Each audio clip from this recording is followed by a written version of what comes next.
Women's 400-meter hurdles will get us going with Gianna Woodruff, graduate of the University of Washington, made the Olympic final in Tokyo, finishing 7th, and she backed that up with a 7th place finish in Eugene last year at the World Championships.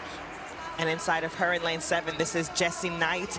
She's a World Indoor finalist and a World Championship bronze medalist for Great Britain on the 4x4. Gotta love that crowd already celebrating those hometown athletes. Here is the prohibitive favorite, perhaps the prohibitive favorite for the world title. Absolutely. Femke Bol of the Netherlands.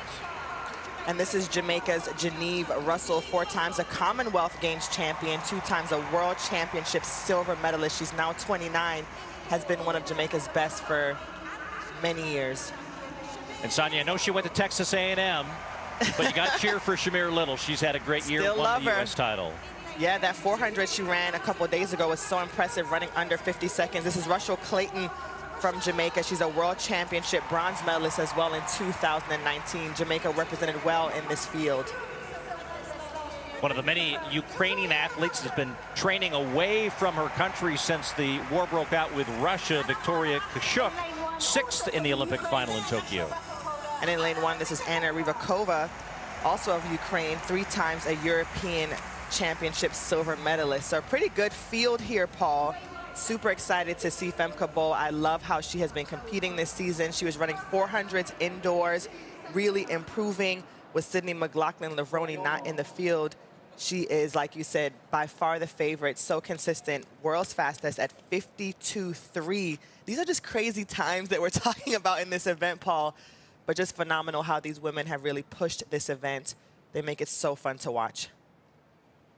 McLaughlin-Levrone planning on running the Open 400 at the World Championships, opening the door wide open for Femke Bol herself, and also a good 400-meter specialist, won the European gold last year. Here's what she can do in London in the women's 400-meter hurdles to start our day. Keep an eye for her. She's already out well in lane number 6, the American Shamier Little in 4. I expect Shamier Little to have so much confidence after that huge personal best, running under 50 seconds at 400 meters. That's going to help her so much over these hurdles. She's going to want to try to keep pace there with Femke Bol, who's already well past lane 7, Jessie Knight there, and on her way. Will we see another world-leading time? She looks good so far, Paul.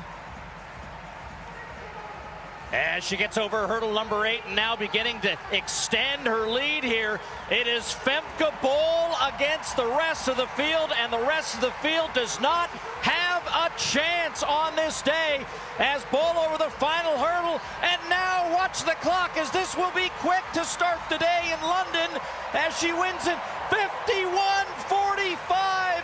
She's now the 2nd fastest ever in the women's 400-meter hurdles. Paul, I literally almost fell out of my chair. I'm not joking. Like, I could not believe she looks so easy. I thought 52 mid, 52 high, 51.45.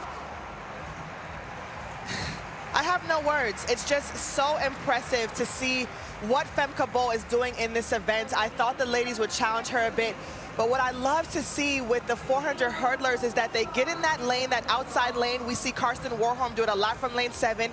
They get past those first 2 competitors, and then they just go for it, and they never look back. Look at her off of hurdle 8 here. She's about 15, 20 meters clear of the field, and she doesn't slow down. She's actually picking up pace, but look at her, Paul. Look at how comfortable she looks in the final phase of the 400-meter hurdles. This is phenomenal. Will we see her go 50 seconds, Paul, this year? She looks like it. Wow, what a year for Femke Bol.